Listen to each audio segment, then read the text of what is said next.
आपने भगवान शिव के बारे में बहुत सी कहानियां सुनी होगी। ज्यादातर कहानियों में भगवान शिव, पार्वती, कार्तिकेय और गणेश जी का उल्लेख होता है, लेकिन क्या आप जानते हैं कि भगवान शिव की पुत्रियां भी हैं? मनसा देवी के अलावा भगवान शिव की एक और पुत्री है जिनके बारे में बहुत कम लोग जानते हैं। आज हम आपको बता रहे हैं भगवान शिव की पुत्री अशोक सुंदरी के बारे में। महादेव की पुत्री अशोक सुंदरी के बारे में कहा जाता है कि सोमवार के दिन देवी अशोक सुंदरी की पूजा करने से न केवल धन लाभ के योग बनते हैं, बल्कि बंद पड़े व्यापार भी फिर से शुरू हो जाते हैं। इसलिए अगर आपकी आर्थिक स्थिति अच्छी नहीं चल रही है, तो आप भगवान शिव की पुत्री अशोक सुंदरी की आराधना जरूर करें। आइए जानते हैं उनके बारे में खास बातें। इससे पहले कि हम वीडियो में आगे बढ़े, यदि अभी तक आपने मेरे चैनल को सब्सक्राइब नहीं किया है तो तुरंत सब्सक्राइब कर ले, ताकि आने वाली वीडियो का नोटिफिकेशन सबसे पहले आपको मिलता रहे। अशोक सुंदरी के जन्म की कथा पद्म पुराण में विस्तृत है। तदनुसार भगवान शिव और पार्वती कैलाश पर्वत पर रहते थे। एक दिन पार्वती ने नंदनवन के सुंदर वन में घूमने की इच्छा व्यक्त की। पदयात्रा के दौरान शिव और पार्वती ने प्रकृति की प्रशंसा की, लेकिन देवी को एक वृक्ष सबसे ज्यादा पसंद आया। भगवान शिव ने कहा कि यह कल्पवृक्ष है, एक इच्छा पूरी करने वाला वृक्ष। माता पार्वती ने अपने अकेलेपन को दूर करने हेतु उस वृक्ष से यह वर मांगा कि उन्हें एक कन्या प्राप्त हो। तब कल्पवृक्ष द्वारा अशोक सुंदरी का जन्म हुआ। वह उस वृक्ष को लेकर कैलाश आ गई। प्लस शोक अर्थात सुख। माता पार्वती को सुखी करने हेतु ही उनका निर्माण हुआ था और वह अत्यंत सुंदर थी। इसी कारण इन्हें सुंदरी कहा गया। वह भगवान शिव और माता पार्वती की बेटी है तथा भगवान कार्तिकेय से छोटी, किंतु गणेश जी से बड़ी है। कन्या ने पार्वती जी को नमस्कार किया और उनसे पूछा, आपने मुझे क्यों उत्पन्न किया? आपके अनुरोध पर मुझे क्या करना चाहिए? पार्वती ने उत्तर दिया, मैंने तुम्हें केवल जिज्ञासा संतुष्ट करने के लिए बनाया है।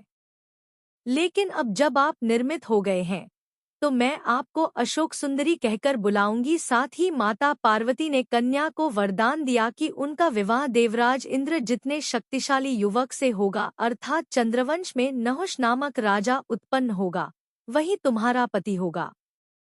इस तरह अशोक सुंदरी पार्वती और शिव की पुत्री बनी, जिन्होंने उनका पालन पोषण किया, और पार्वती को उस सुंदर लड़की से बहुत लगाव हो गया।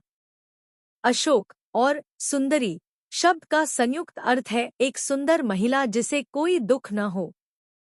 एक बार अशोक सुंदरी अपनी दासियों के साथ नंदनवन में विचरण कर रही थी।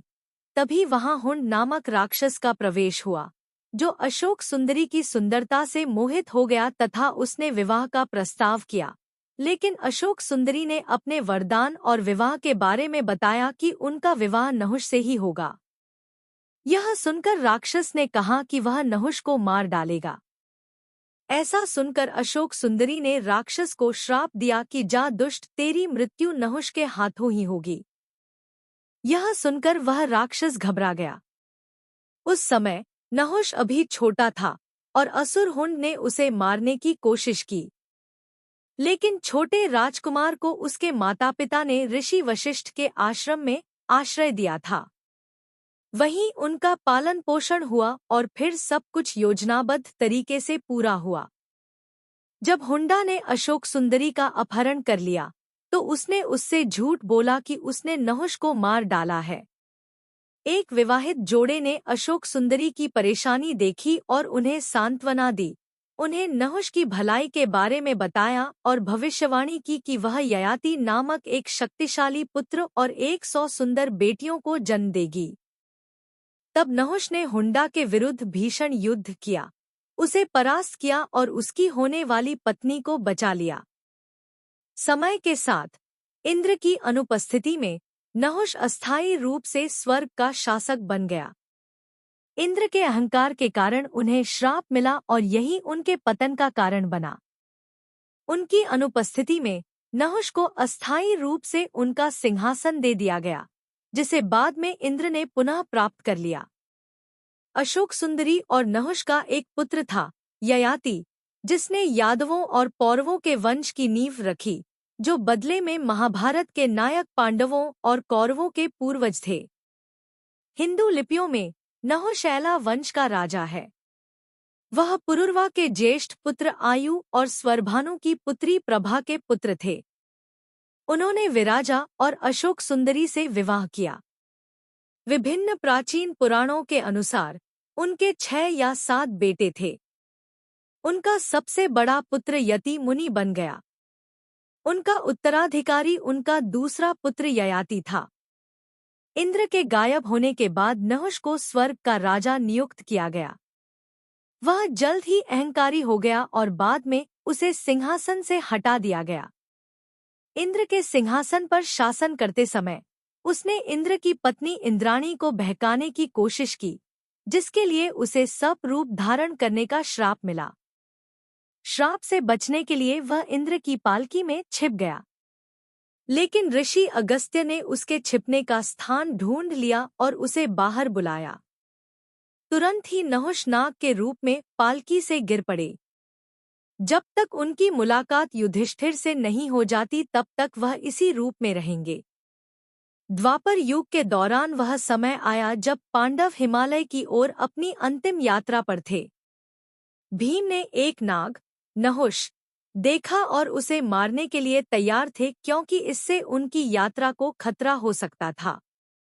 हालांकि अगस्त्य से आशीर्वाद प्राप्त करने के कारण वह भीम की विशाल ताकत के लिए भी बहुत शक्तिशाली था। कुछ ही देर बाद युधिष्ठिर ने उनकी तलाश की और उन दोनों को ढूंढ लिया।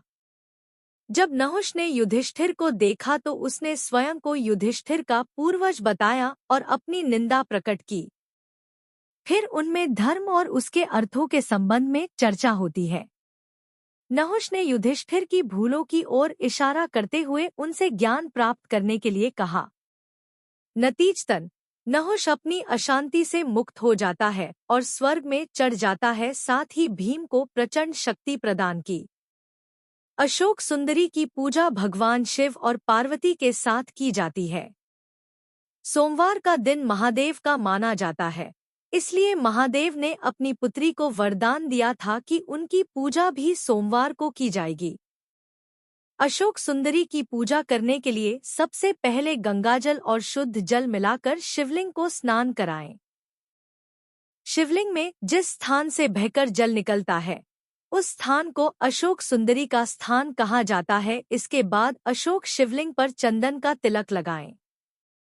अशोक सुंदरी वाले स्थान पर भी चंदन का तिलक लगाने।